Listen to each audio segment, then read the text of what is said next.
The iron gates of Riverside Correctional Facility closed behind me with a sound like the world exhaling. 3 years inside those walls, and now the January sky stretched above me, too wide, too bright, like God had ripped the ceiling off a cage I'd forgotten was there. My hands shook in the cold, not from the temperature, from the knowing that I had nowhere to go. The guard who'd processed me out handed me a canvas bag containing everything I owned. 2 changes of clothes, a toothbrush, $72 in bills that felt thin as tissue paper. No phone, no one waiting in the parking lot. Just me and the guardrail separating the facility from the highway, and beyond that, the rest of my life. I was 23 years old, but the mirror that morning had shown me someone older. Prison ages you in ways that have nothing to do with wrinkles. It's in the vigilance that never leaves your shoulders. The way you scan every space for danger before you allow yourself to breathe. The knowledge that you can lose 3 years for a crime you didn't commit, and nobody cares enough to make it right. My name is Reese Marlowe, and this is the story of how I learned that family isn't always the people who raise you. Sometimes it's the people who love you from a distance, through years and miles and returned letters, never giving up even when giving up would have been so much easier. But I didn't know that yet. All I knew that morning was that the only person who'd ever wanted me was gone. Elodie Marlowe died 8 months before my release.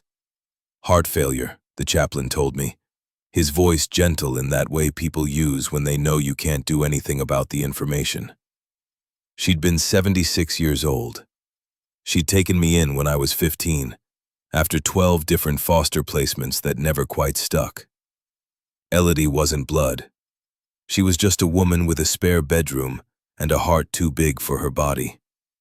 She taught me how to fold fitted sheets, how to make pie crust from scratch, how to believe that maybe, possibly, I was worth keeping. Then I got arrested at 20, framed by people I'd trusted, and spent 3 years watching her grow smaller through plexiglass during visits that came less and less frequently as her health declined. I wasn't there when she died. They denied my request for compassionate leave, said I was a flight risk, which was almost funny because I'd never even gotten a speeding ticket before that night everything went wrong. The county sold her house to pay medical debt. Her belongings went to estate sale. The quilt she'd made me, the one with my name stitched in the corner, sold for $8 to someone who would never know what it meant. So when I walked out of Riverside that January morning with $72 and a duffel bag, I had no destination. No job prospects with a record, no references, no family. Just a bus ticket to Portland and a plan to figure out the rest later. I made it as far as the Greyhound station before my phone rang. I'd forgotten I even had a phone. It was ancient, a flip model Elodie had given me before I went in, kept in storage with my personal effects. The battery was nearly dead. I almost didn't answer. The voice on the other end was crisp, professional, a man who introduced himself as Lawrence Garrett, attorney at law. He asked if I was Reese Marlowe, if I was the great-granddaughter of one Dorothea Brennan. The name meant nothing to me. I told him so. There was a pause, the sound of papers shuffling. Then he said something that made the ground shift beneath my feet. "Ms. Marlowe, I'm calling to inform you that Dorothea Brennan passed away 2 weeks ago. She left you her entire estate." I sat down on the curb outside the bus station. A woman waiting for the next departure gave me a concerned look, but I couldn't move, couldn't speak. Lawrence Garrett kept talking, his voice steady and factual, explaining that Dorothea had been my maternal great-grandmother, that she'd left me 47 acres of farmland in Cedar Brook, Washington, along with $12,000 in savings. The numbers felt impossible. 47 acres, $12,000. A person I'd never met, leaving me everything. I finally found my voice. I don't understand. Who was she? Another pause, longer this time. Your biological mother was Sarah Brennan. Dorothea was her mother. According to my records, Sarah died in 2003 when you were quite young. Dorothea spent the better part of 18 years trying to locate you. Trying to locate me. The words echoed in my skull. My mother, whose face I couldn't remember, whose name I barely knew. A grandmother who'd searched for me for nearly 2 decades. And now they were both gone. And I was standing outside a bus station with $72, learning that I'd never been as alone as I thought. Lawrence Garrett gave me an address, directions to his office in Cedarbrook, a town I'd never heard of, 5 hours north. He said there were documents to sign, keys to collect, matters to settle. He said I should come as soon as possible. I looked at the Greyhound schedule. The next bus to Seattle left in 40 minutes. From there, I could catch a connection north. I bought the ticket with money I couldn't afford to spend and climbed aboard with my duffel and my confusion and the beginning of something I didn't yet recognize as hope. The landscape changed as we drove. Portland gave way to suburbs, then small towns, then forests so thick they seemed to swallow the road. Mountains rose in the distance, snow-capped and ancient. I'd spent my entire life in cities, in concrete buildings with barred windows and locked doors. This openness terrified me. I slept fitfully against the window, waking every time the bus stopped to pick up passengers or drop them off. In one of those half-awake moments, I thought about Elodie, about the last thing she'd said to me through the plexiglass partition before her health got too bad to visit. You're stronger than you know, Reese girl. Life's gonna knock you down more times than you can count, but you're the kind who gets back up. Don't ever forget that. I'd cried that day. Promised her I'd be okay. Promised I'd make her proud. She'd smiled, pressed her wrinkled hand against the glass, and I'd pressed mine to match hers, separated by a barrier we couldn't cross. I never saw her again. Cedarbrook appeared in the fading afternoon light like something out of a postcard. One stoplight, a main street with buildings that looked like they hadn't been updated since the 70s. A diner with a faded sign, a general store, a gas station. Population 890, according to the weathered sign at the town limit. Lawrence Garrett's office was above the bank, up a narrow staircase that creaked under my weight. He was older than his voice suggested, maybe 65, with silver hair and reading glasses on a chain around his neck. His office smelled like old books and coffee. He stood when I entered, extending his hand. His grip was firm, but kind. Ms. Marlowe, thank you for coming so quickly. I sat in the chair across from his desk, still clutching my duffel because I didn't know where else to put it. He pulled out a folder, thick with papers, and began explaining.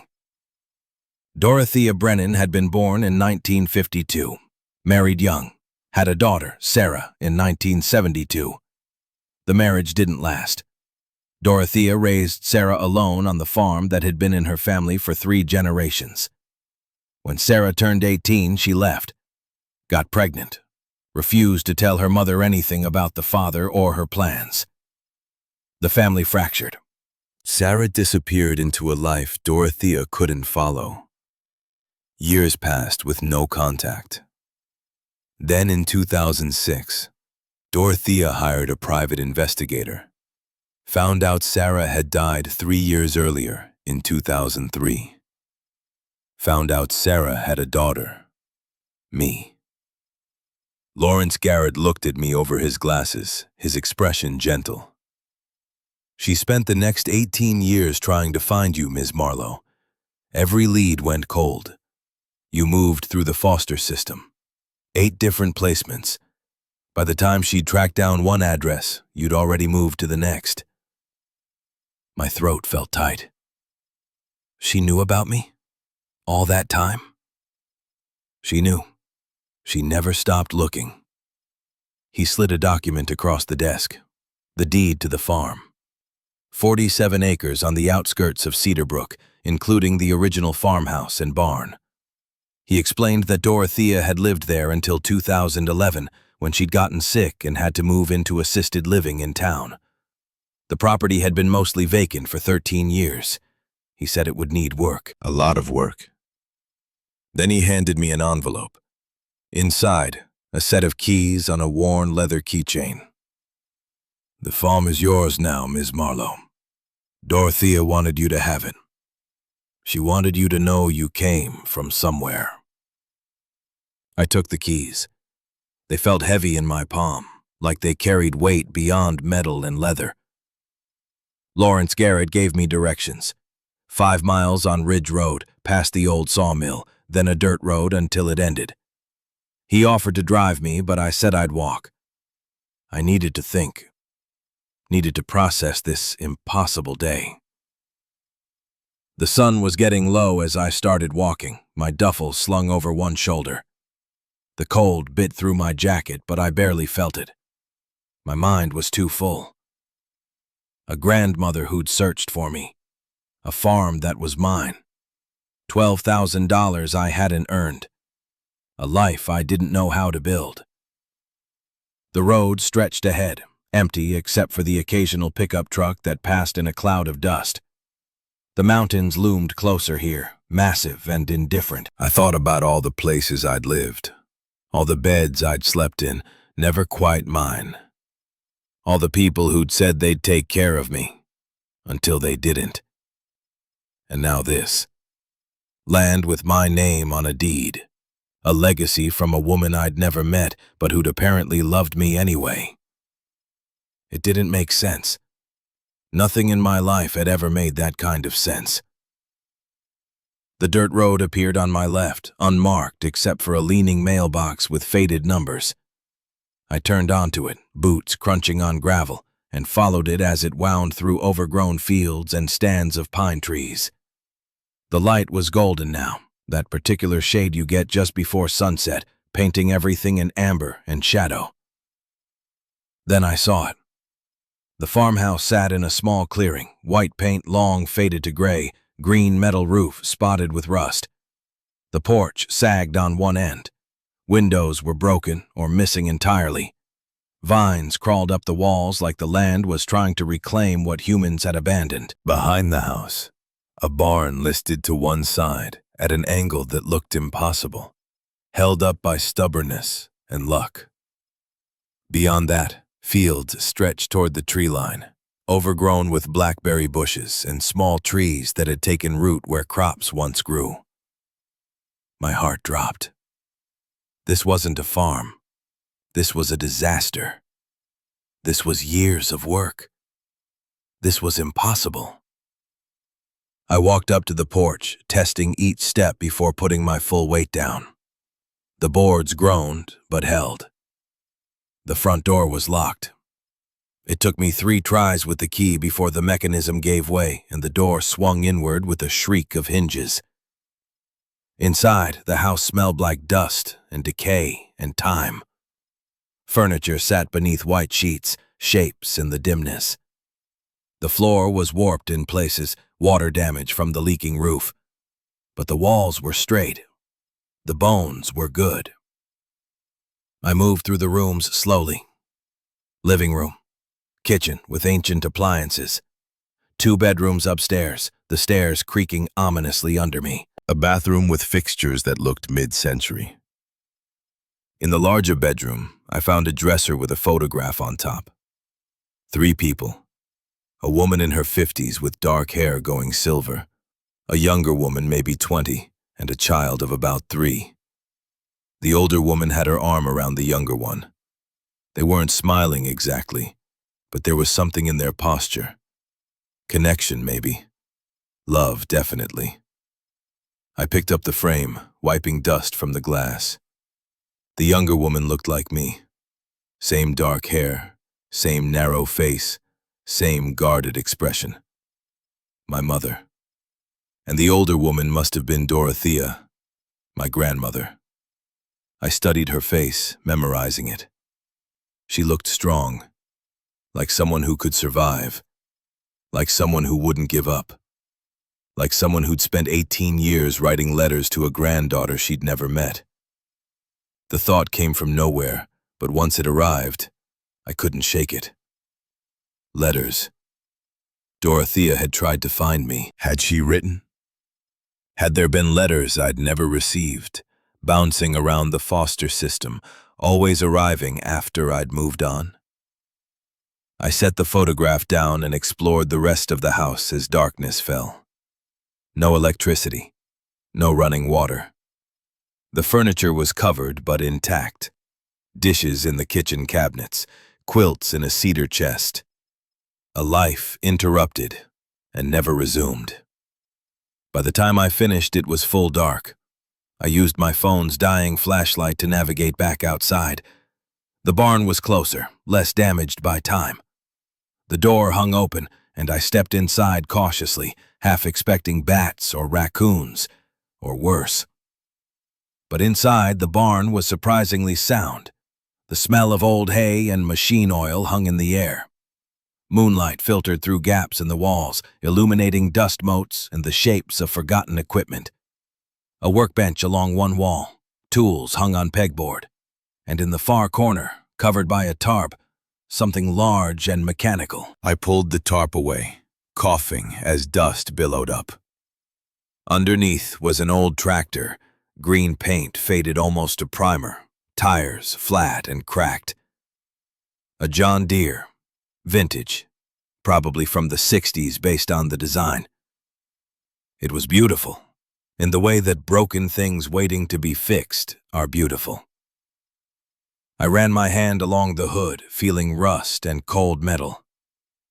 This had been someone's, had been used, maintained, cared for, and then left, like everything else, when life moved on. I climbed up onto the seat, testing it. It shifted oddly, not sitting flush the way a seat should. I tried to adjust it, but it was stuck, rusted in place. Then I noticed the bolts. Not original, newer despite the rust. Like someone had removed this seat and put it back, and time had sealed it shut again. My pulse kicked up without me knowing why. Intuition, maybe. Or just exhaustion playing tricks. I found a wrench on the workbench, returned to the tractor, and worked the bolts. They fought me. My hands slipped. I skinned my knuckles twice before the first one gave way, then the second, then the third. The seat lifted, and I realized it wasn't just a seat. It was a lid, covering a storage compartment built into the body of the tractor. Inside, wrapped in deteriorating canvas, was a metal box. My hands shook as I lifted it out. It was heavy, substantial, the size of a large shoebox. The canvas fell away in pieces, too old to hold together. The box itself was tin, rusted at the edges but intact. A simple latch held it closed, no lock. I carried it to the workbench, set it down under the best patch of moonlight, and used the wrench to pry the latch free. The lid opened. Inside, the first thing I saw was money. Stacks of bills wrapped in rubber bands that crumbled at my touch. Old 20s and 50s bundled in groups. I counted without breathing. $8,400. Beneath the money, papers, documents, photographs. A stack of envelopes bound together with twine. And beneath all of that, a leather journal, its pages yellowed, its binding cracked but intact. I pulled out the envelopes first. My hands were shaking so badly I almost dropped them. There were dozens, maybe hundreds. I held one up to the moonlight and read the address on the front. Reese Marlowe, great-granddaughter. Below that, an address I recognized. The first foster home I'd lived in, back when I was 6. Below the address, stamped in red ink, Return to sender. Address unknown. I opened another envelope. Same handwriting, different address. This one was the group home I'd lived in at 9. Same red stamp. Returned to sender. Another. The foster family I'd stayed with at 11. Returned. Another. The residential facility at 13. Returned. I spread them out on the workbench, my vision blurring. Dozens of envelopes, all addressed to me at different locations throughout my childhood. All returned. All undelivered. I picked one at random and opened it with trembling fingers. Inside, a card with flowers on the front. The handwriting inside was shaky but legible. Dearest Reese, today is your 7th birthday. I don't know where you are, sweetheart, but I hope you're safe. I hope you're happy. I hope someone is celebrating with you. I want you to know that your great-grandmother Thea is thinking of you today, just like every day. I'm looking for you, darling. I haven't given up. I will never give up. Happy birthday, my precious girl. With all my love, Grandma Thea. The sob came from somewhere deep, a sound I didn't recognize as my own. I pressed my hand over my mouth, but it didn't stop. Tears spilled down my face, hot and fast, dripping onto the workbench, onto the card, onto the envelopes I'd scattered everywhere. She'd written to me, every birthday, every Christmas, for years and years and years. And I'd never known. I opened another birthday, when I was 10. Reese, sweetheart, I'm still looking. I hired another investigator. They're checking school records. I will find you. You're not alone, even if you feel alone. Grandma Thea loves you. Another. Christmas when I was 12. My dear Reese, I set a place for you at my table tonight, even though you're not here. I bought you a gift. I wrapped it. It's waiting for you. Whenever you come home. Please come home, sweetheart. I'm waiting. I couldn't breathe, couldn't see through the tears. I pulled out more envelopes and they kept coming, stacks of them. I counted them eventually when I could think again.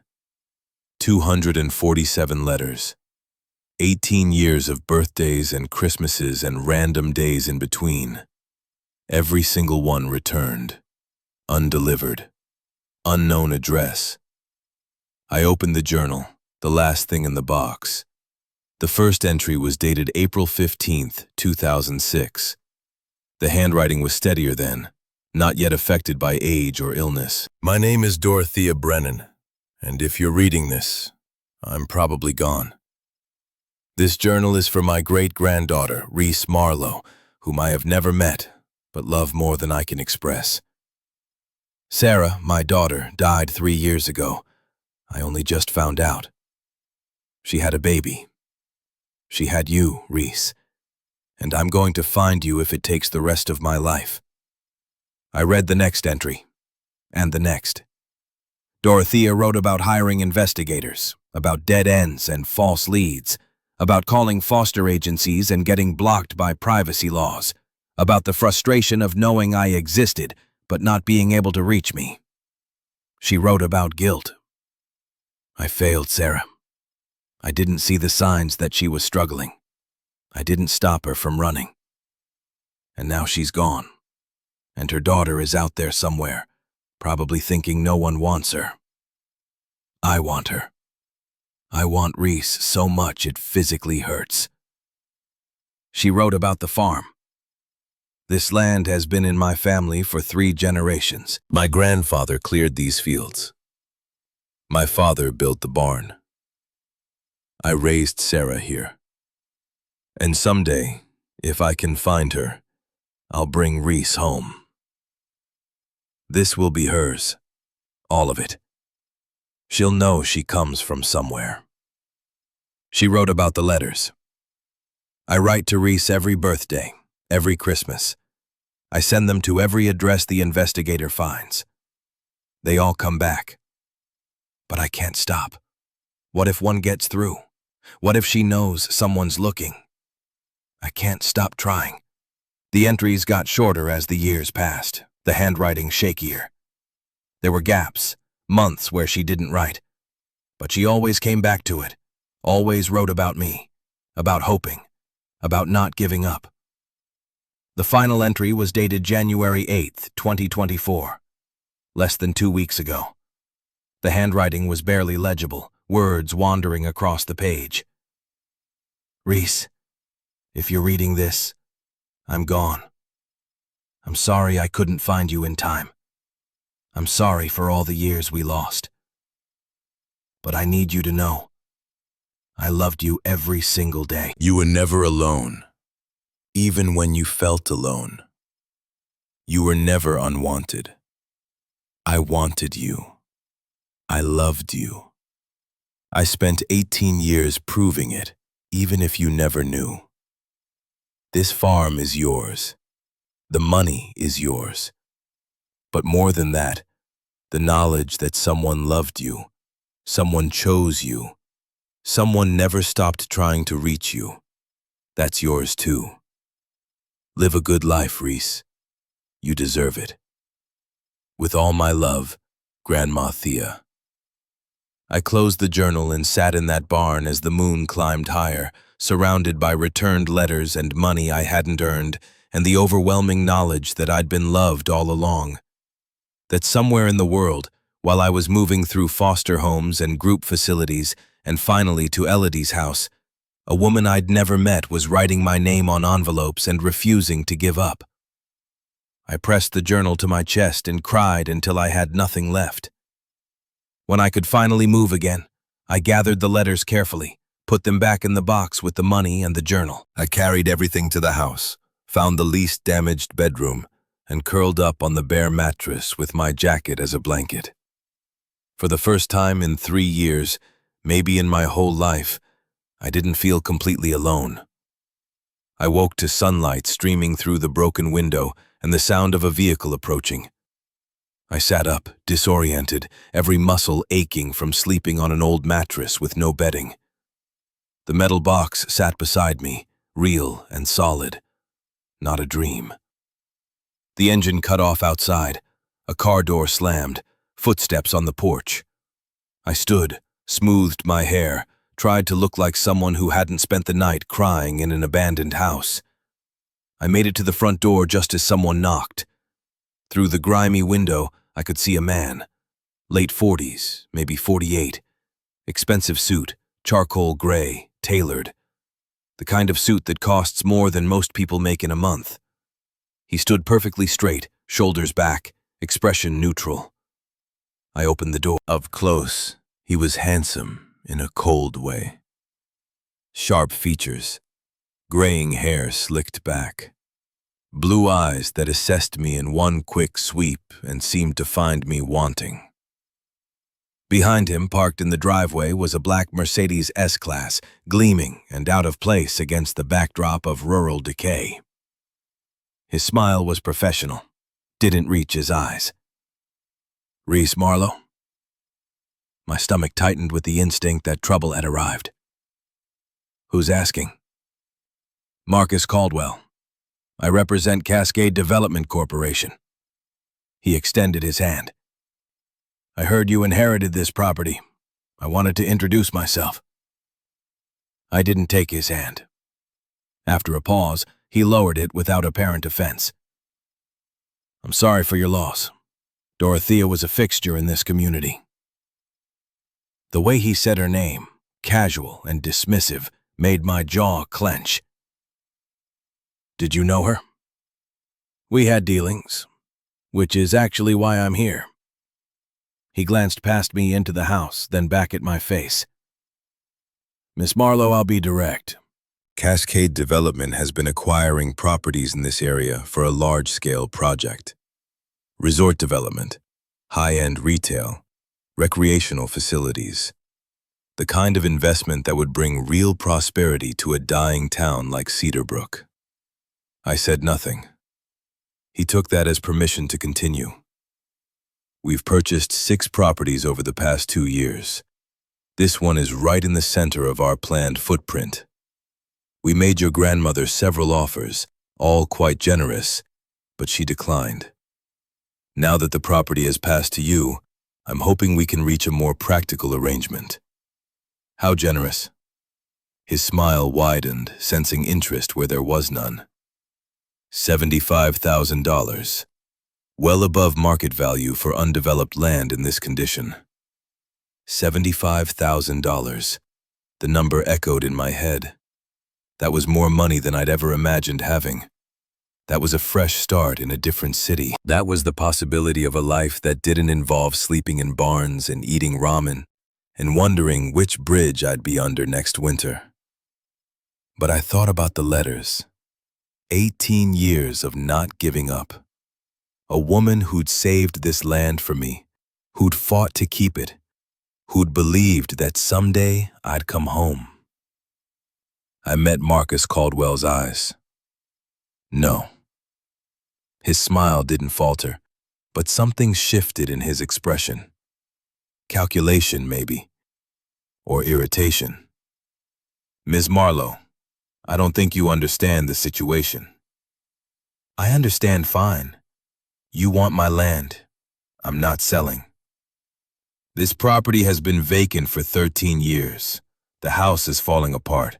The barn is a safety hazard. You'd need hundreds of thousands to make this place livable, let alone profitable. You just got out of prison. He said it casually, but the message was clear. He knew things about me. Had checked. You have no resources, no prospects. $75,000 would solve a lot of problems. My hands curled into fists at my sides. How do you know about that? Cascade does its research. We're thorough. He adjusted his cufflinks, the gesture deliberate and smooth. Look, I'm trying to help you. Take the money, start over somewhere else. This land is just a burden you don't need. The answer is no. His expression hardened, the professional veneer cracking just slightly. Ms. Marlowe, you should know that your grandmother owed Cascade certain debts. Legal fees, back taxes we covered, loans we facilitated. Those obligations transfer with the property. If you don't sell, we'll be forced to pursue collection through the courts. You're lying. Am I? He pulled a business card from his pocket, held it out. You have 48 hours to reconsider. After that, we proceed with legal action.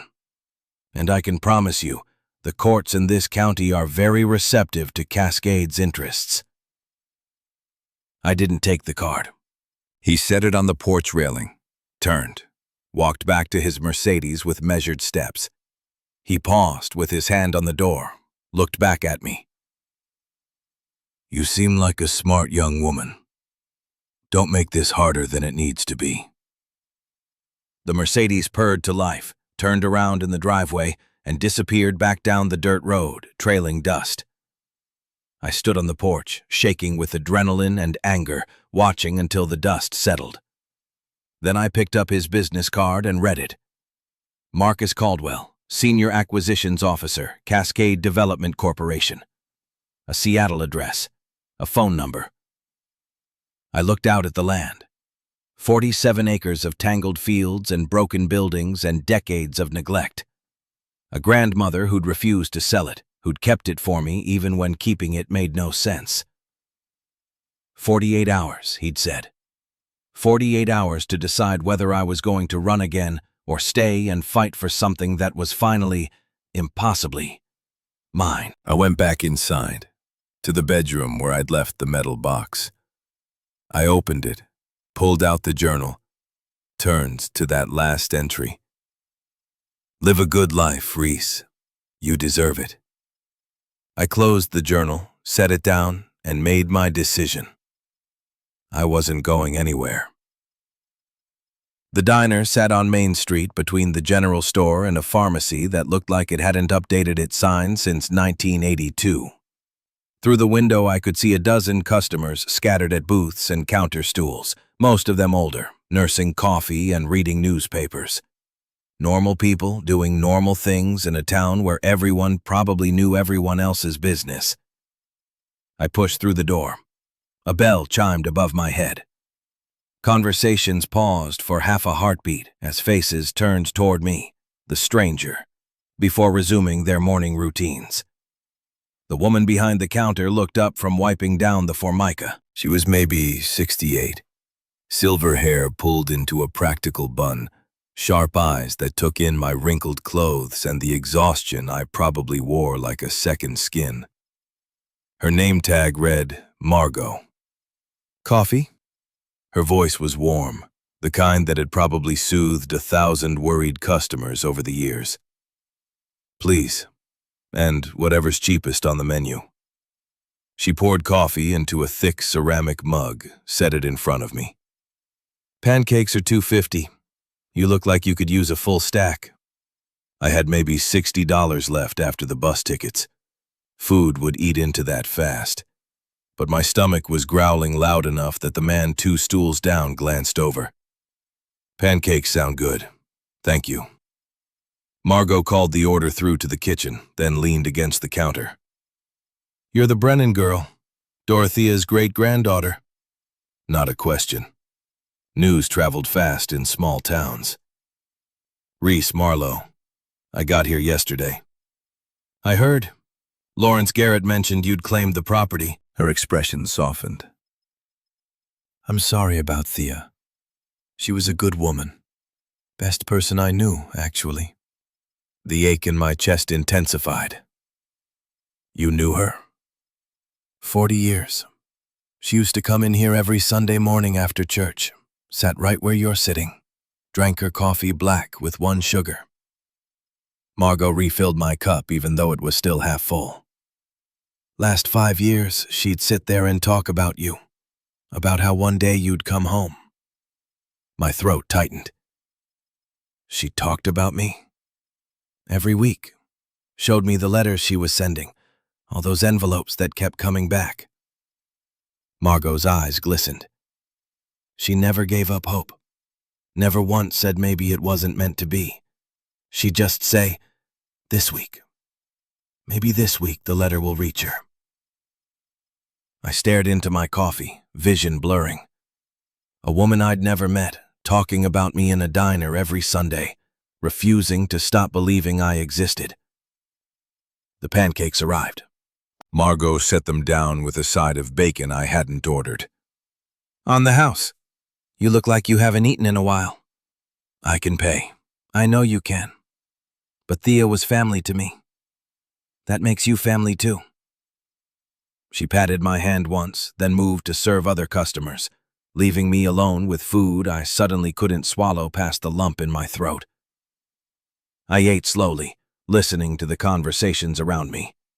Farmers talking about spring planting, a couple debating which movie to see in the next town over, the cashier from the general store complaining about a late delivery.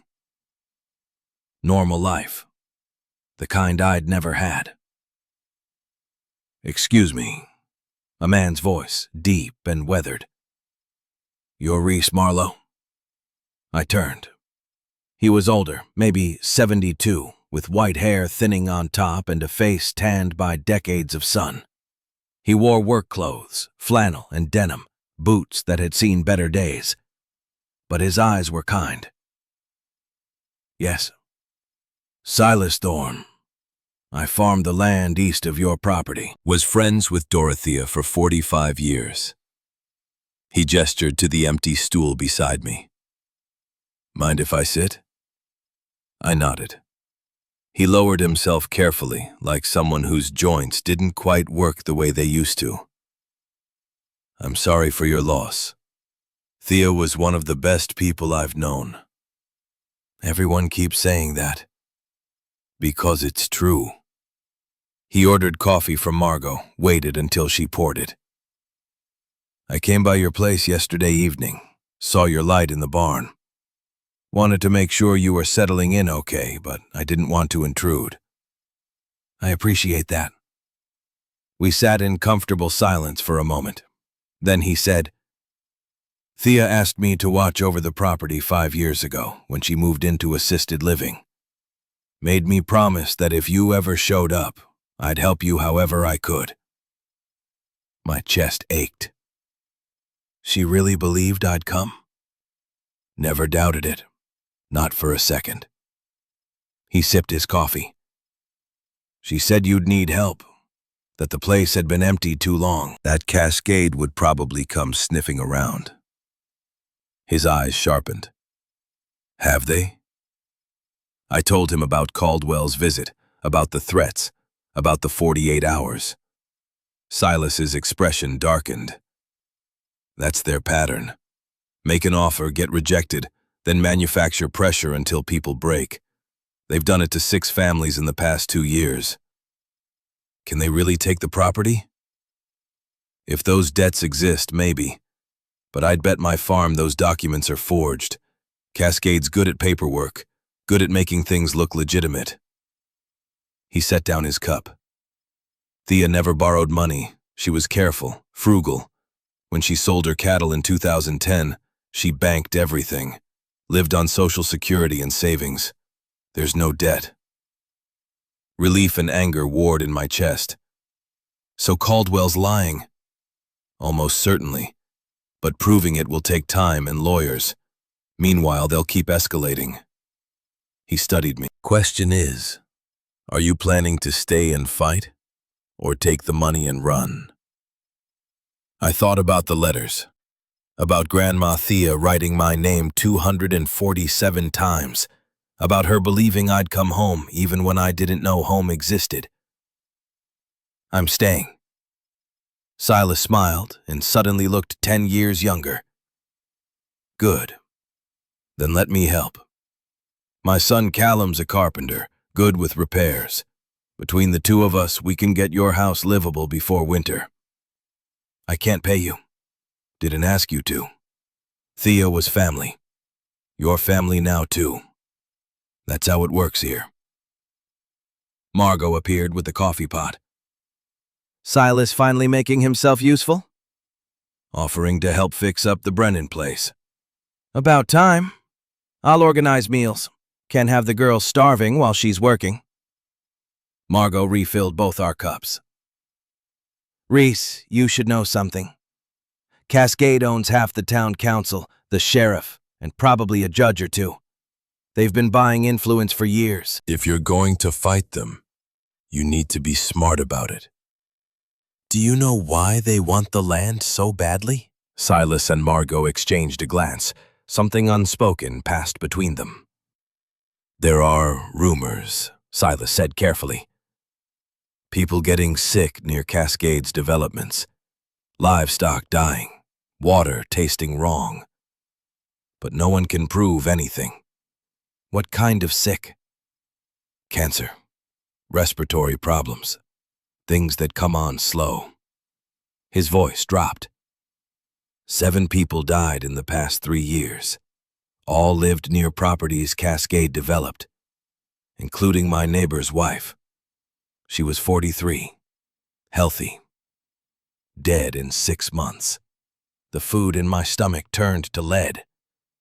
You think Cascade is poisoning people? I think something's wrong.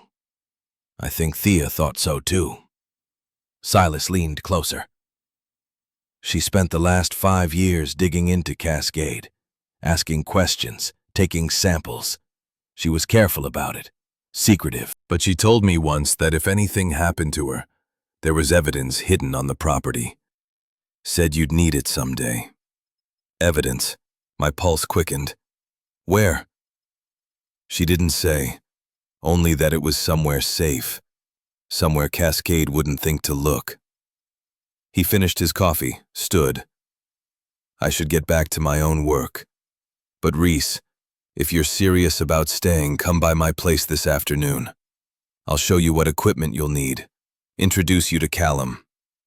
He left money on the counter despite Margot waving him off, then walked out into the morning sunlight. I sat there processing. Evidence hidden somewhere on the property, proof that Cascade was killing people. No wonder they wanted the land so badly. Margot topped off my coffee one more time. Thea trusted Silas completely. If he says there's evidence, there is. You just have to find it. I spent the rest of the morning walking the property, seeing it with new eyes.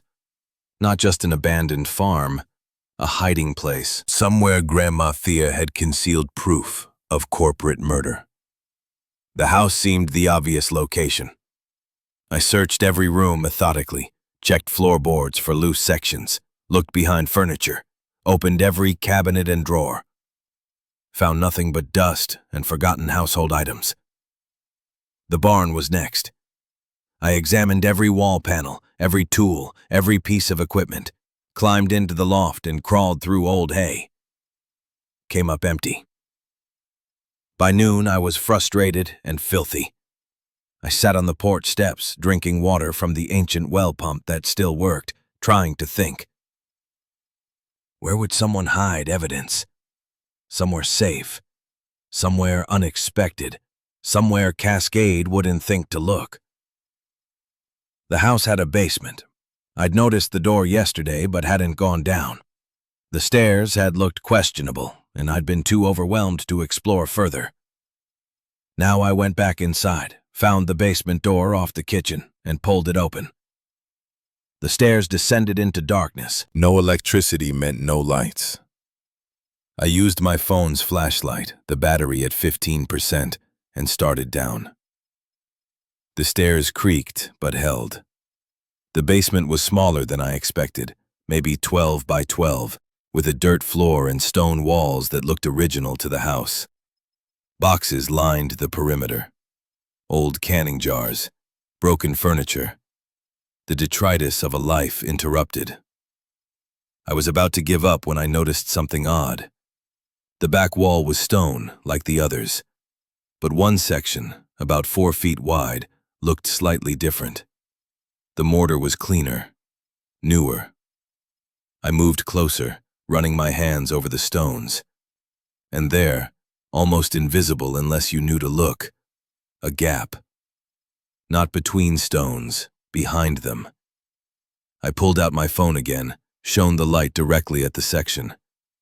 The stones were loose, not mortared at all, just placed together to look like the rest of the wall. My heart hammering, I started removing stones. They came away easily, revealing a hollow space behind. A room. A hidden room carved into the earth behind the basement. I pulled away enough stones to create an opening I could squeeze through, then crawled inside. The space was maybe 8 feet by 6 feet, claustrophobic, but dry. And inside, carefully arranged on wooden shelves, were plastic storage bins. I opened the first one. File folders, dozens of them, each labeled with a date and location. I pulled one out randomly. Inside were photographs, a stream, the water cloudy and discolored.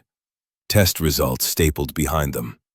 Arsenic levels, lead, chemicals I didn't recognize but that were marked in red as exceeding safe limits by 400%. The location was listed as Miller Creek, adjacent to a Cascade development property. I opened another folder. More photographs. Dead cattle in a field. A veterinary report. Cause of death. Acute poisoning consistent with industrial contamination. Another folder. Autopsy reports. 7 of them. 7 people who died in the past 3 years. All from the same cluster of symptoms. All living within 2 miles of Cascade properties. My hands shook as I went through folder after folder. Grandma Thea hadn't just suspected Cascade was killing people. She'd proven it. She'd collected evidence for years. Water samples, soil tests, medical records, witness statements. A complete case documenting systematic environmental poisoning. The second bin contained something even more damning. A recording device. Old-fashioned, the kind that used cassette tapes. Next to it, a stack of tapes labeled with dates. I picked up the most recent one, dated October 2023, 3 months before Grandma Thea died. My phone was down to 8% battery. I needed to preserve it, but I had to know what was on this tape. I crawled back out of the hidden room, climbed the basement stairs, and found an old tape player in the living room. It took me 10 minutes to figure out how to load the cassette, but finally, I pressed play. Static. Then voices. The first was female. Older. Grandma Thea. "Mr. Caldwell, thank you for meeting me." The second voice was male. Cold. Professional. Marcus Caldwell. "Mrs. Brennan, I'm surprised you called. I thought we'd established you weren't interested in selling." "I wanted to discuss your development plans, specifically what you're doing to the water table." A pause. Then, "I don't know what you're talking about." "I have test results. 17 samples taken over 3 years, all showing contamination consistent with industrial runoff, all from properties adjacent to your developments." Another pause. Longer. When Caldwell spoke again, his voice had changed. Harder. Dangerous. "Those are serious accusations." "They're facts. I also have medical records. 7 deaths, all preventable, all traceable to your company's negligence." "Alleged negligence, which you can't prove." "I can. And I will. I'm taking this to the EPA, to the State Attorney General." To every news outlet that will listen. "Mrs. Brennan, you're an old woman living alone on a failing farm. Who's going to believe you?" "Everyone, once they see the evidence." Caldwell's laugh was cold. "And where is this evidence? Do you have it with you?" "Hidden. Somewhere you'll never find it."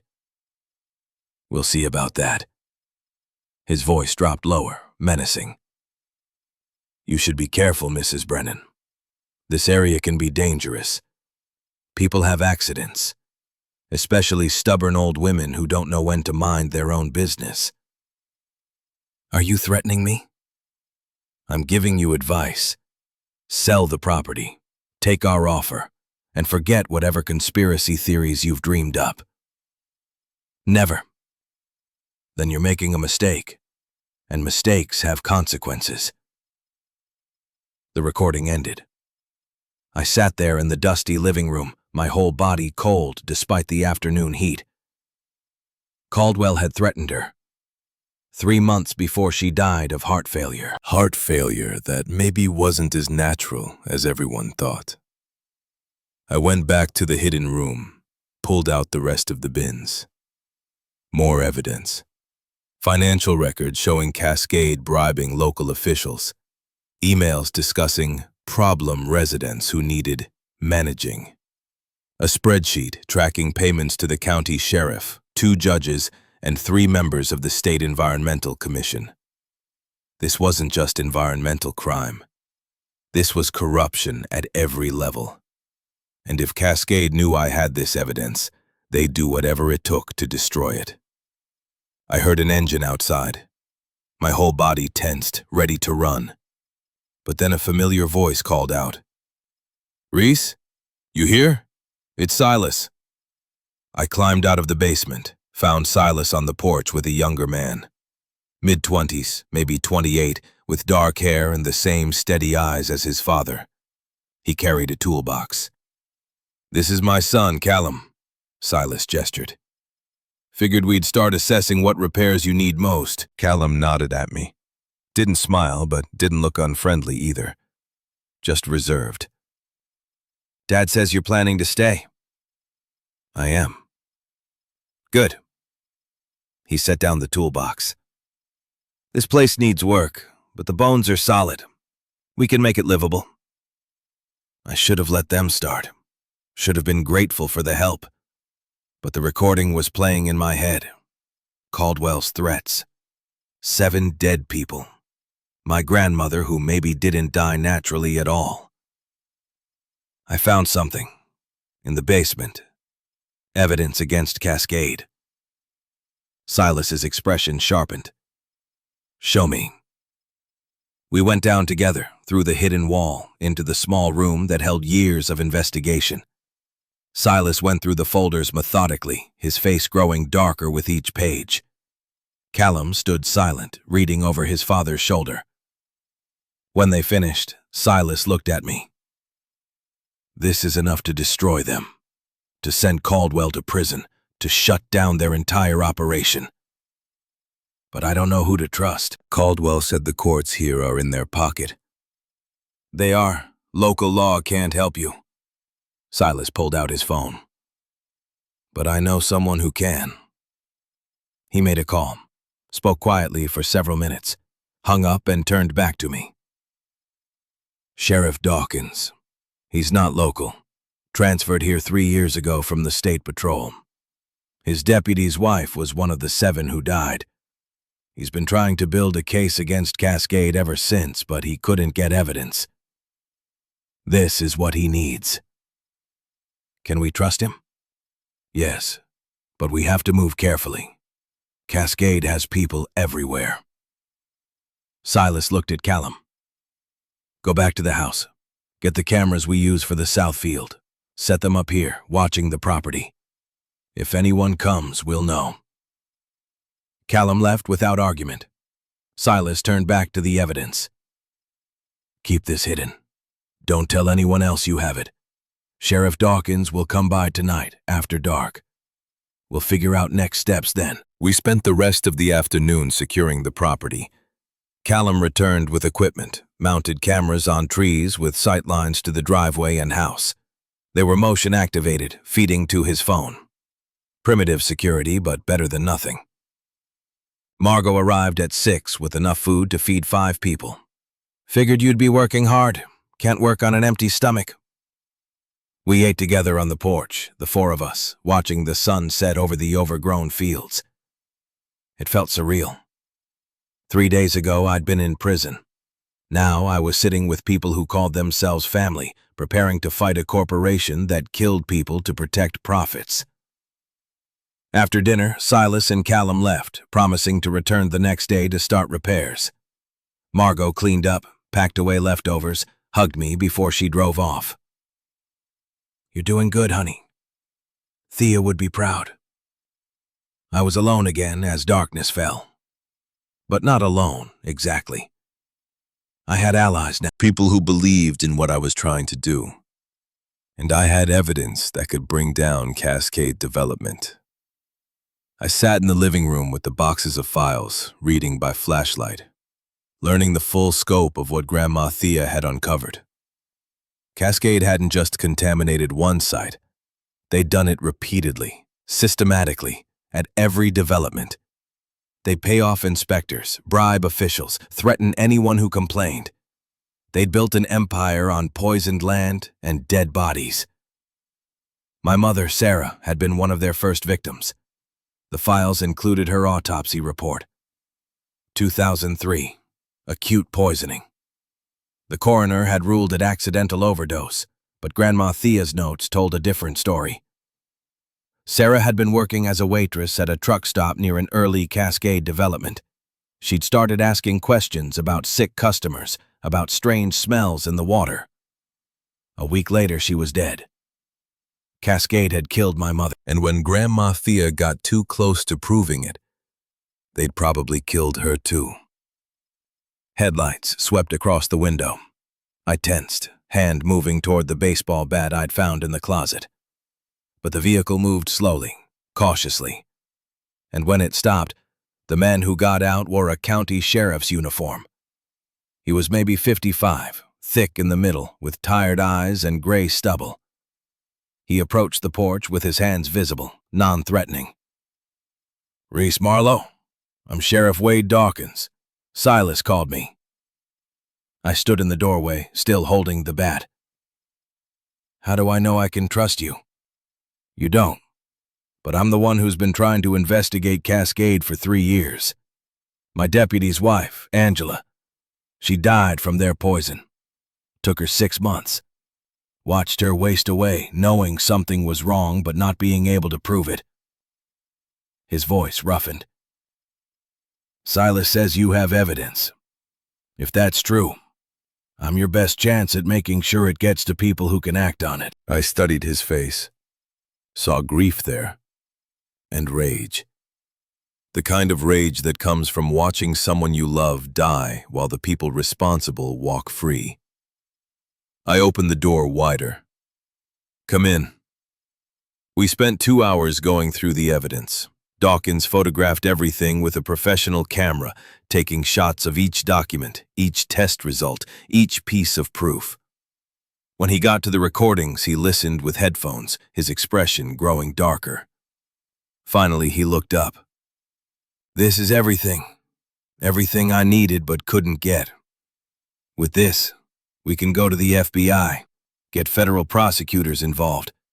Cascade's bribery of state officials makes it a federal case. How long will that take? I can make calls tonight, get agents here by tomorrow afternoon. He started packing up the cameras. But you need to understand what you're starting. Once the feds get involved, this gets big. Caldwell will know you're the source. He'll come after you. He's already coming after me. He gave me 48 hours to sell or face consequences. Dawkins checked his watch. That deadline's in about 16 hours. I need to move fast. Can you keep yourself safe until then? Silas and Callum set up cameras. They're coming back first thing tomorrow. Good. Keep people around you. Don't go anywhere alone. He headed for the door, then stopped. Your grandmother was brave. Spent 5 years building this case, knowing it put her at risk. She did it because she couldn't stand watching them kill more people. You're just like her. After he left, I sat alone in the dark farmhouse, surrounded by evidence of murder and corruption. In 13 hours, Caldwell's deadline would expire. In less than 24 hours, the FBI would either be here or they wouldn't. And in that gap, anything could happen. I moved all the evidence back to the hidden room, sealed it behind stones, and tried to sleep. But every sound outside had me jolting awake. Every branch scraping the window felt like someone approaching. Every creak of old wood sounded like footsteps. At 4 a.m., my phone buzzed. A text from an unknown number. Motion detected. South approach. Callum's camera system. I grabbed the bat and moved to the window.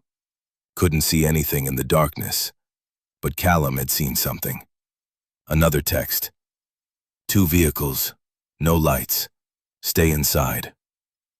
My heart was hammering. I crept to the kitchen, looked out the back window. And there, barely visible in the pre-dawn darkness, I saw them. 2 SUVs, black, driving slowly with headlights off. Approaching from the back of the property where they couldn't be seen from the road. Cascade's security team, coming to finish what they'd started. A third text from Callum. On our way, keep doors locked. But the SUVs were already here. I heard doors opening quietly, footsteps on gravel, men spreading out around the house. Then I smelled it. Gasoline.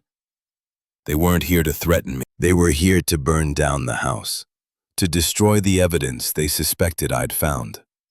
And if I died in the fire, well, that was just an unfortunate accident. I ran to the basement, started pulling stones away from the hidden room. Had to save the evidence, had to get it out before the fire reached it. Behind me, I heard glass breaking. Someone was inside the house. I grabbed the first 2 bins of files, hauled them up the basement stairs. Smoke was already filtering in from the front rooms. They'd poured accelerant and lit it fast. The old dry wood was catching like kindling. The back door. I could get out the back, run for the barn, hide the evidence there, come back for more if there was time. I burst out the back door, bins clutched against my chest, and nearly collided with a man in a Cascade security uniform. He grabbed for me, but I swung one of the bins at his head. It connected. He stumbled back. I ran. Made it 20 feet before I heard the barn explode. They'd torched that too. Flames shot skyward, consuming 13 years of dust and memories, and that old John Deere tractor where I'd found Grandma Thea's first gift to me. Headlights swept across the field. For a second, I thought it was more of them. Then I heard Callum's voice. "Reese! Here!" His truck skidded to a stop beside me. I threw the bins in the back, climbed in after them. Silas was in the driver's seat, his face grim. Callum was already on the phone, calling 911, shouting about fire and arson and Cascade security.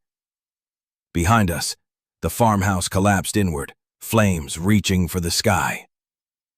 Everything Grandma Thea had built, everything she'd left me, gone. But I had the evidence, the two most important bins, the recordings, the autopsy reports, the proof. And Cascade had just committed arson in front of witnesses, with cameras. Silas drove fast, heading toward town. "We're going to the sheriff's station. Dawkins needs to see this, tonight. Can't wait for morning." I looked back through the rear window. The property was an inferno, and standing in the driveway, illuminated by flames, was Marcus Caldwell. He'd come personally, to watch it burn, to watch me burn. But I wasn't burning. I was alive, and I had what he'd tried to destroy. Silas met my eyes in the rearview mirror. "You okay?" I clutched the bins tighter, my whole body shaking with adrenaline and rage. "No, but I will be once that bastard's in handcuffs." Sheriff Dawkins looked at the footage on Callum's phone, his expression turning to stone. The timestamp read 4:17 a.m. 6 men in Cascade uniforms, clearly visible, pouring gasoline around my house. Marcus Caldwell standing by his Mercedes, watching. Then flames. "That's attempted murder," Dawkins said quietly, "and destruction of evidence in a federal investigation. Get me that footage transferred to my server. Now." We were in his office, all of us. Me, Silas, Callum, Margot, who'd been called from home and showed up in her bathrobe. Dawn was breaking outside the window. I hadn't slept. Probably wouldn't sleep for days. The FBI arrived at 7. Not one agent. 5. They came in 2 black SUVs, badges out, faces serious. The lead agent was a woman in her mid-40s, sharp-eyed and professional. "Special Agent Victoria Reyes, I'm here about the Cascade Development investigation." Dawkins handed over everything. The bins I'd saved, copies he'd made the night before, the recordings, the video footage of the arson. 8 hours of evidence documenting 15 years of corruption and murder. Agent Reyes went through it methodically, her expression giving nothing away. But her colleagues were less restrained. I heard one of them on the phone. "Get me warrants for Caldwell, the CEO, and every board member. Federal charges, yes, all of them. Now." By 9 a.m., Cedar Brook was flooded with federal agents. They arrested the county sheriff first, the one Cascade had been bribing. Then 2 local judges. Then they descended on Cascade's regional office like a plague. Silas and I watched from Margot's diner. The whole town gathered around windows and TV screens as news crews arrived. The story was already breaking. Massive corruption scandal in rural Washington. Development company accused of poisoning residents, bribing officials, systematic murder. My phone rang. Lawrence Garrett, the attorney. "Ms. Marlowe, I'm at your property with the fire marshal. The house is a total loss. The barn too, but..." He paused. "The basement survived. The stone walls protected it. If there was anything down there you need to recover, you can access it. The hidden room, the rest of the evidence." Relief flooded through me. "Thank you." Margot brought me coffee. "You did good, honey. Thea would be so proud." but I didn't feel proud. I felt exhausted, overwhelmed. My home, the only home I'd ever truly inherited, was ashes. I had nowhere to sleep, no clothes except what I was wearing, no plan beyond surviving the next hour. Callum appeared at the diner door, slightly out of breath. FBI just arrested Caldwell. Got him coming out of his hotel.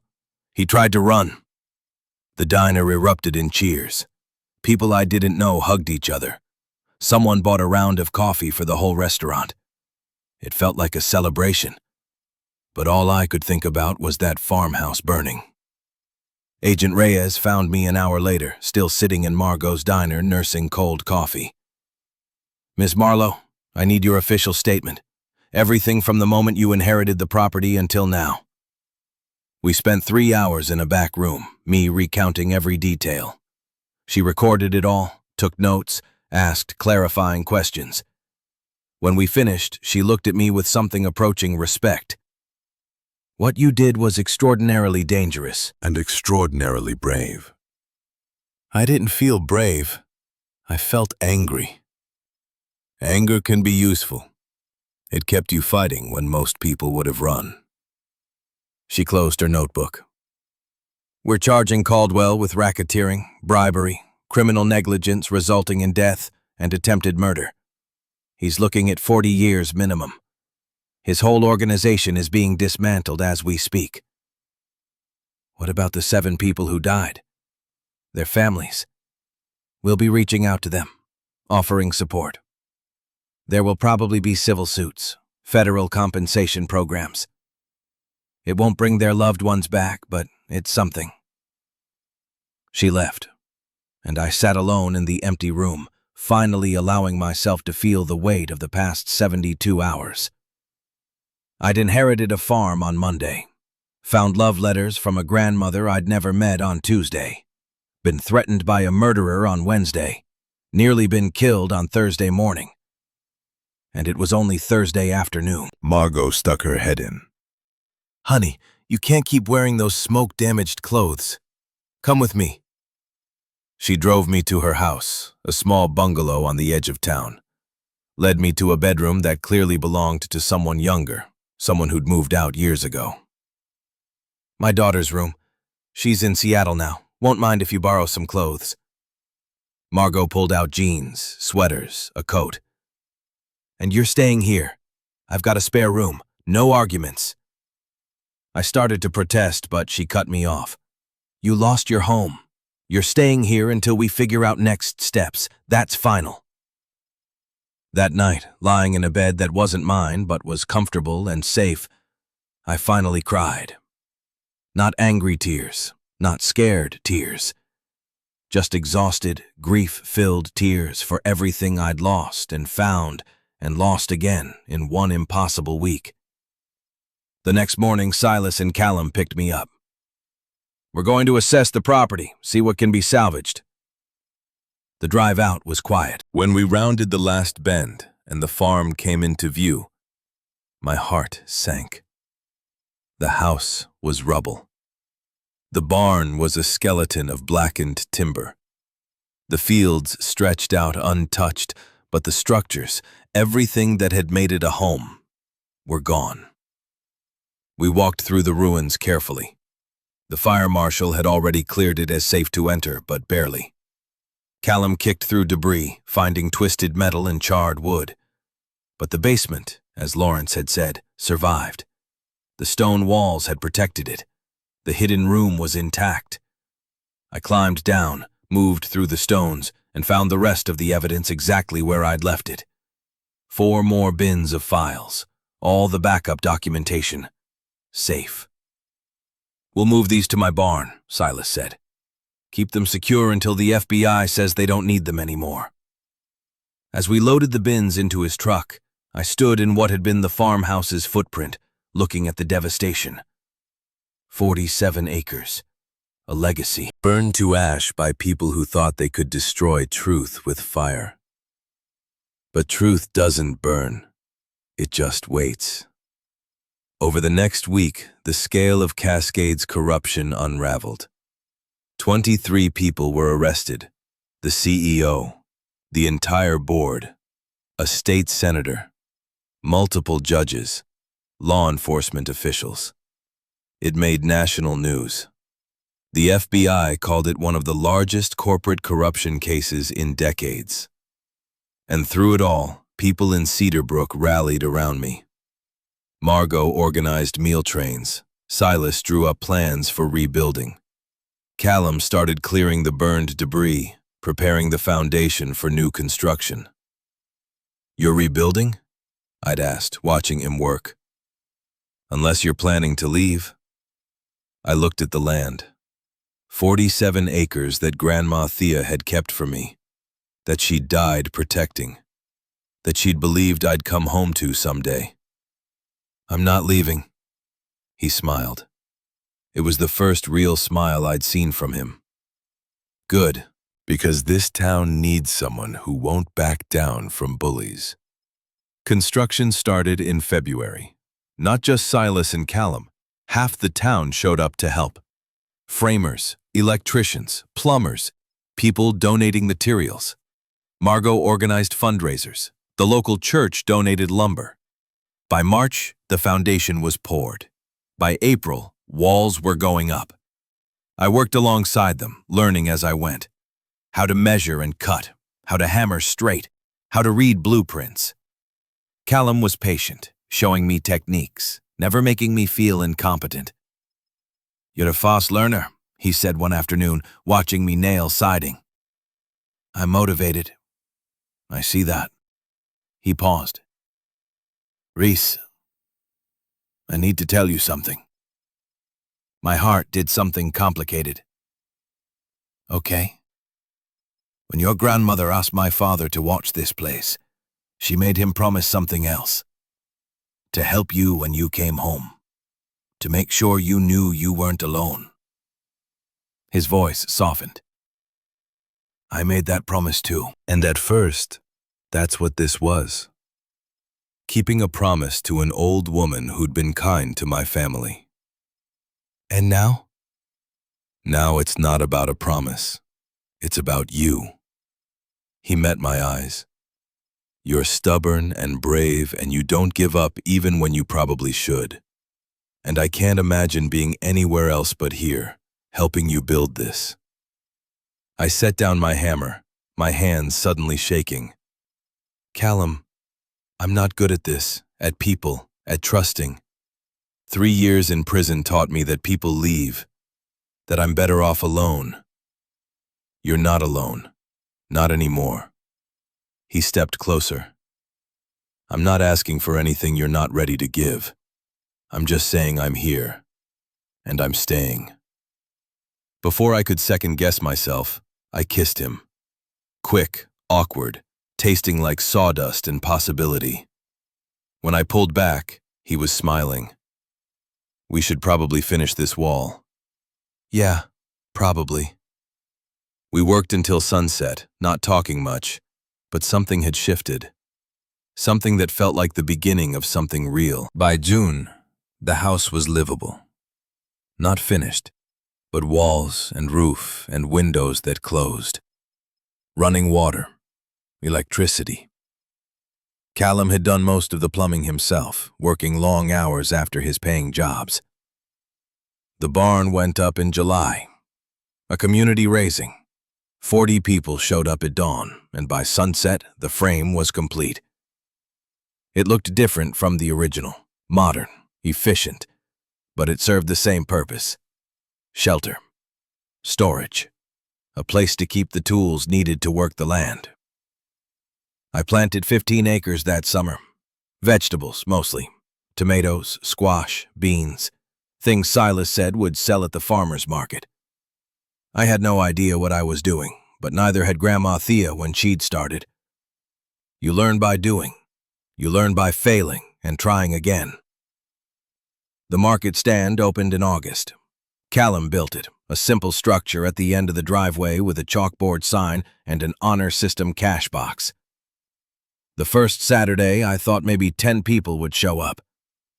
73 came. They bought everything. left cash and notes. Welcome home. Thea would be proud. Keep fighting. By September, I was making enough to cover expenses. By October, I was turning a profit. And somewhere in those months of rebuilding and planting and learning, Callum stopped being Silas's son who was helping out. He became the person I looked for first thing every morning. The person whose truck in the driveway meant home. The person who made me believe maybe I could have this. Maybe I deserved this. October nights got cold. We sat on the new porch, wrapped in blankets, watching stars appear over the mountains. I'm pregnant, I said. No preamble, just the truth. Callum went very still. Yeah? Yeah. How long have you known? 2 weeks. I took 3 tests, all positive. He was quiet for a long moment. Then, are you scared? Terrified. Me too. He pulled me closer. But we've rebuilt a house from ashes. We've taken down a corrupt corporation. We can probably handle a baby. I laughed, surprising myself. You make it sound easy. It won't be easy. Nothing about this has been easy. But we'll figure it out. Together. That word, together, felt revolutionary. I'd spent my whole life alone. In foster homes where I was temporary. In prison where trust was survival liability. Even with Elodie, I'd always known it was borrowed time. But this felt different. Permanent. Real. I love you, I said, testing the words, meaning them. I know, he smiled.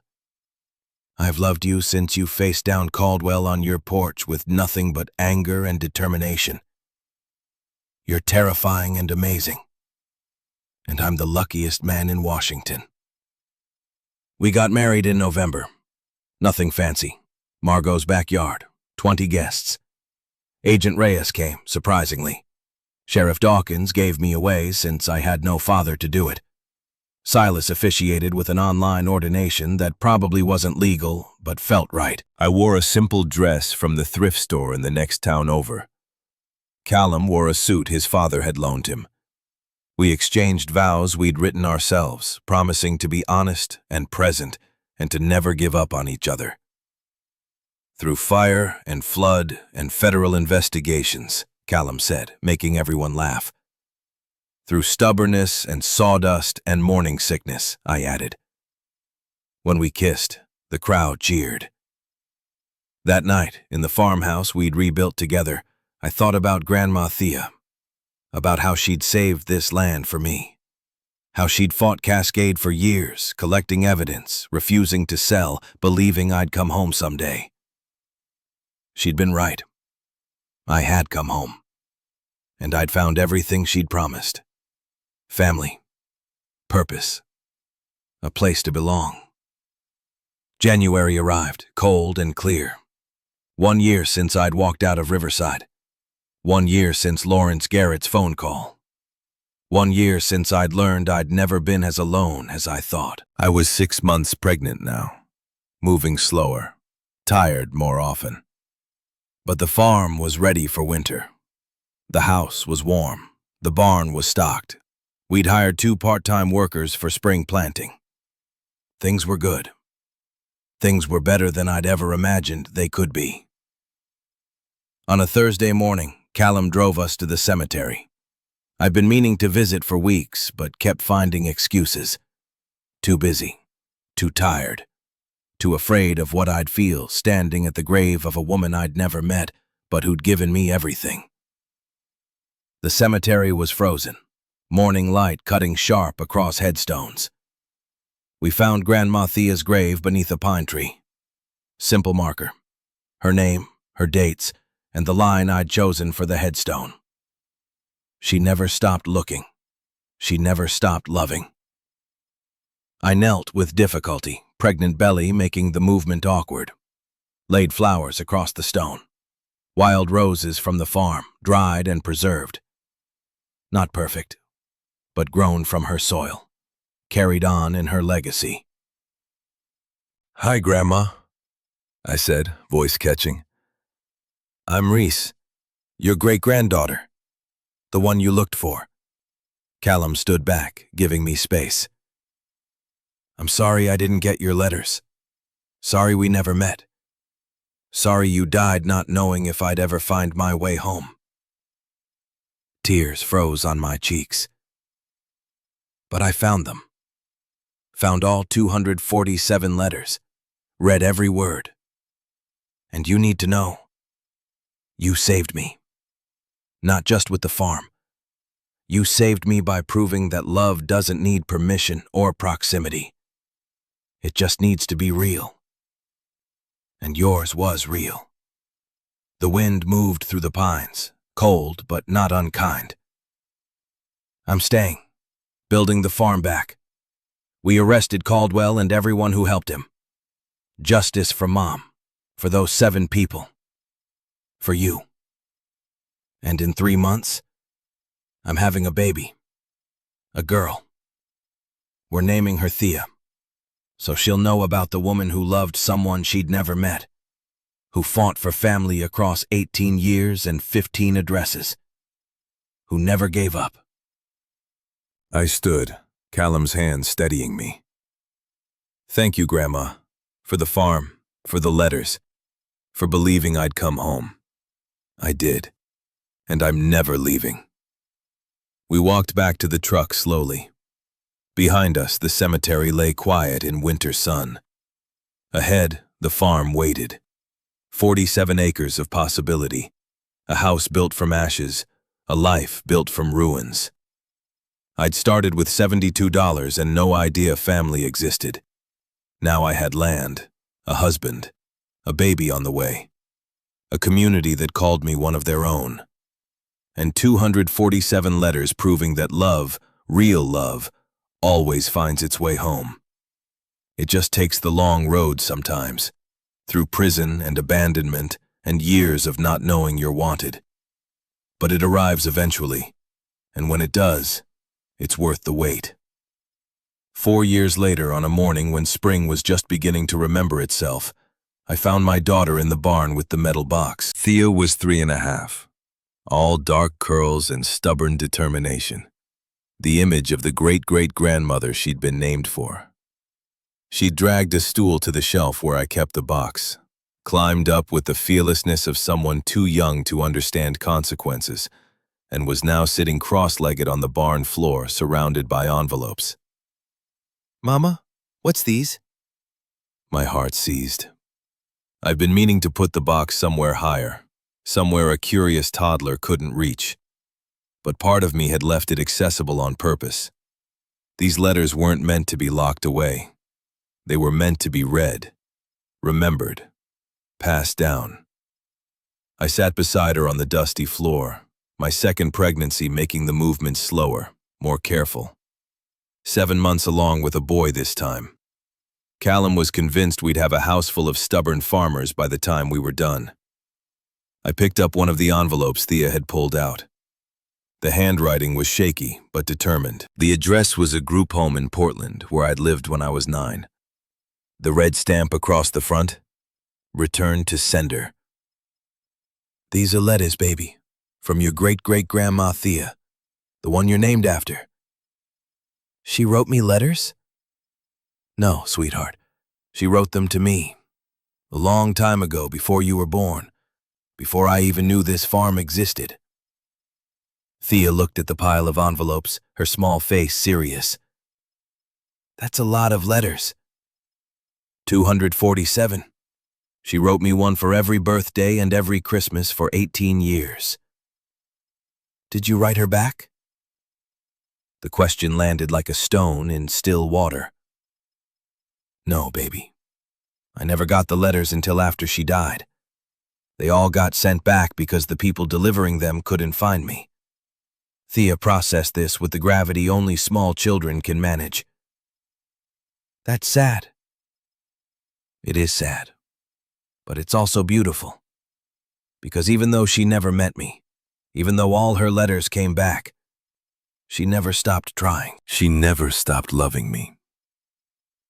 My daughter picked up another envelope, traced the handwriting with one finger. Can you read me one? I hesitated. Some of these letters were raw with grief and longing. Some talked about things a 3-year-old couldn't understand. But maybe that was the point. Maybe passing down this legacy meant starting young, teaching her that love sometimes looks like stubbornness, like refusing to quit even when everything says you should. I chose carefully, found one from my 8th birthday, opened it and read, "Dearest Reese, today you turn 8 years old. I wonder if you're tall for your age like your mother was. I wonder if you have her smile. I wonder if somewhere, in some small way, you feel me thinking about you. Because I am thinking about you, sweetheart. Today and every day. I'm looking for you. I won't stop looking. One day I'll find you. And when I do, I'll tell you all the stories about your family. About your great-great-grandfather who cleared these fields. About your great-grandmother who planted the apple trees. About your mother who was brave and bright and loved you very much. Until then, know that someone loves you. Someone is waiting for you to come home. Happy birthday, my precious girl. Love, Grandma Thea." When I finished, my voice was rough. Thea was quiet for a long moment. "Did she find you?" "In a way. When she died, she left me this farm. And she left me these letters, so I could know she'd been looking. That she'd loved me all along.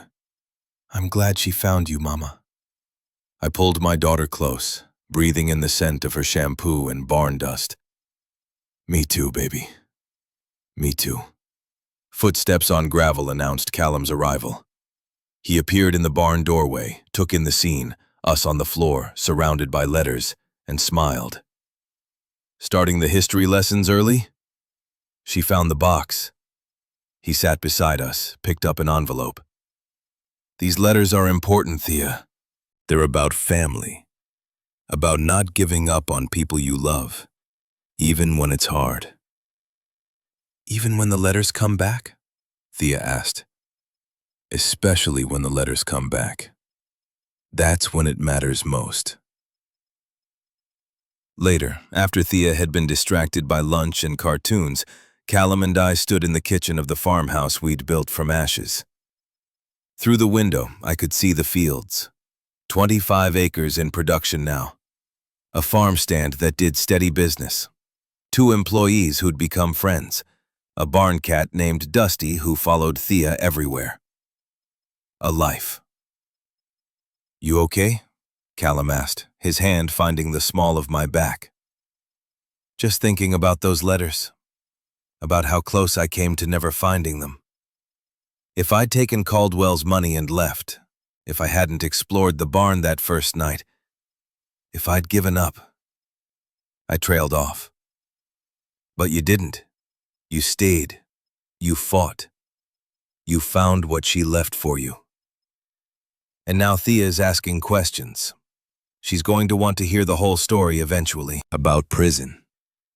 About being alone. About how her great-great-grandmother saved me. Then we'll tell her. Age-appropriate pieces now. The full story when she's older. She should know where she comes from. Should know what her namesake did." I leaned into him, feeling the weight of the baby moving inside me, the solidity of the home we'd built. "Sometimes I still can't believe this is real. That I have this. That I'm not going to wake up in a cell or a shelter or another temporary placement. It's real. You're home. We're home." That evening, after Thea was asleep, I went back to the barn. Found the metal box. Carefully organized the letters that my daughter had scattered, putting them back in chronological order. Each one a testament to persistence, to love that refuses to die. I pulled out the journal, the one Grandma Thea had kept, flipped to the last page where I'd written my own entry 4 years ago. Below it, I began writing again. Dear Grandma Thea, Thea found your letters today. She's 3.5 now, fierce and curious, exactly like you must have been. She asked why you wrote so many letters to someone you'd never met. I told her it was because you knew family isn't about being present. It's about never giving up. The farm is thriving, 25 acres planted. The barn you left me burned, but we built a new one, stronger. The house, too.